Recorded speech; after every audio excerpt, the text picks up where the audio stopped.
Chapter 2 of the new Boruto series is now out, and why didn't anyone tell me Boruto could be this cold of a motherfucker? Boruto is on his shit. It's like he absorbed all of Sasuke's cool personality at one point, all into this chapter.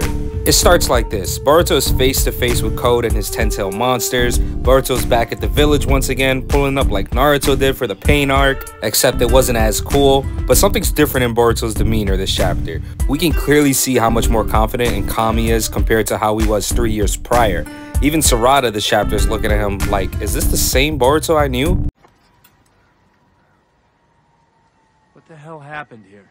Throughout this whole chapter, he keeps telling Code to withdraw his monsters while he still can, and if he does, he'll spare Code's life. I can definitely see Sasuke has rubbed off on Boruto with all that time they spent together. Code just thinks he's bluffing and full of shit trying to talk his way out of this. He's like, bro, I had you running for 2 years, and now you mean to tell me that you're gonna spare my life?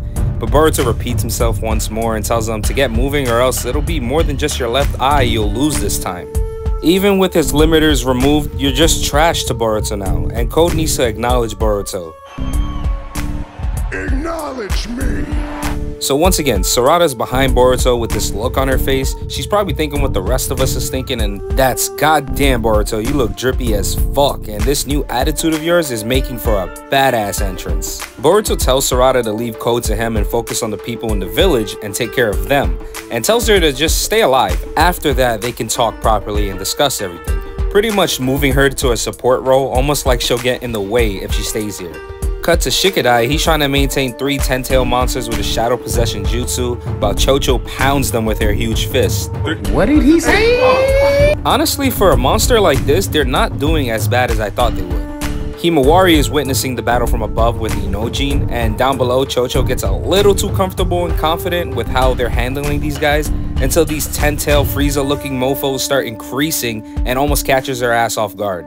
Luckily for Chocho, Inojin uses his bird to latch onto the 10-tails and tells her not to let her guard down, while calling her a fat ass. Yeah, that boy saw it. No, that was just a dream. And I'm not fat, I'm big bone. Yo, he is not holding back with the names here. That's wild. So the save is successful until the wings of Inojin's birds is destroyed by the tail of the 10-tails, causing Himawari to fall from that height and almost get attacked in midair by the 10-tails.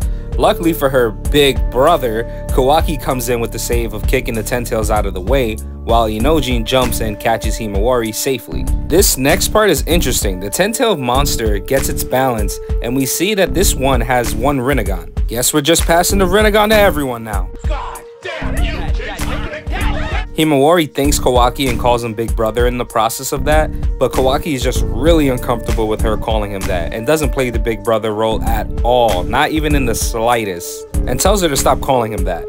The 10-tails gets an upper hand on Kawaki for like a second and has him pinned until it utters Otsutsuki from its mouth, which is that special trigger for Kawaki if you really want to piss him off. The fuck you say to me, you little shit? And he activates his karma to blow this thing up, but they just keep multiplying and coming, and they're coming on strong. Huh? Towards the end, Boruto is surrounded by a couple of 10-tails too, and they start charging him, but Boruto, without changing any composure in his face, not breaking a sweat, starts showcasing his swordplay, and it's on another level than we've ever seen before. Just him using his sword is enough to take out all these monsters, and they're all in pieces out here, looking like Frieza when Trunks cut him up. Boruto, you stole Trunks' flow, man. It's at this moment where Code realizes, hey, maybe bro wasn't bluffing when he was talking to me earlier. Boruto once again tries to give him a warning and tells him he doesn't understand the true horrors of the 10-tails, indicating that he found out more of its history and what it can cause during his time with Sasuke. They must have discovered something extra together that we the readers don't know about yet. Now, for all of you who've been waiting for Serrata action, this is your chapter, because she runs up on the fallen 10-tailed monster and uses a giant fireball jutsu and charges to the other 10-tails and rips through them with a Shidori. All by herself. That's your future Hokage, right? She loses focus for a second when some other dude is trying to rizz her up after being impressed with her power, and he's all like, are you really a Genin? And she's all like, it doesn't matter. It doesn't matter! But he's a distraction. She's almost blindsided because of this dude, but the same guy gets in the way, saving Serrata, but getting turned into a tree, result of the 10-tails. The ending of Boruto and Code's conversation is them talking about the Ten Tails, and Code thinks he knows everything about the Ten Tails and explains what we already know, and that's they eat Otsutsukis, but until they find one, they're beasts that feed on anyone and anything on instinct until their primary target. Boruto interjects with, that was true at one point, but not anymore because of the transformation Code added, and once again tells him there's still time for him to make this right, otherwise they're heading into the worst future anyone can imagine. Boruto has given Code so many warnings and says in exchange for letting Code live, Code needs to guide Boruto to the place where he hid the Ten Tails' real body, because this is some serious shit. But talking isn't doing it. Boruto realizes this isn't leading anywhere and there's no time to waste with the Ten Tails being an issue. So he resorts to what he has to do, powering up his new Rasengan, Uzohiko, and the chapter ends. If Boruto is actually serious, and I'm not doubting him, then by the time we see the next chapter, it's gonna be GG for Code. Boruto about to smack the fuck out of that boy.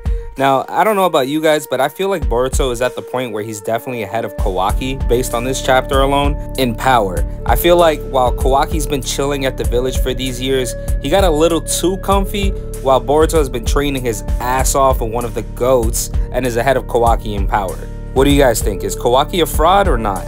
But that's the end of the chapter. I can't wait to see where this goes from here. No Sasuke appearance this chapter. I know the community is a little bit worried that Sasuke is killed off, but I highly doubt that. I'm sure Sasuke is off somewhere, part of a bigger plan him and Boruto have. But thanks for watching, guys. Let me know what you thought about the chapter. Leave a like, sub, share, all that good stuff. I'm gonna see y'all in the next one.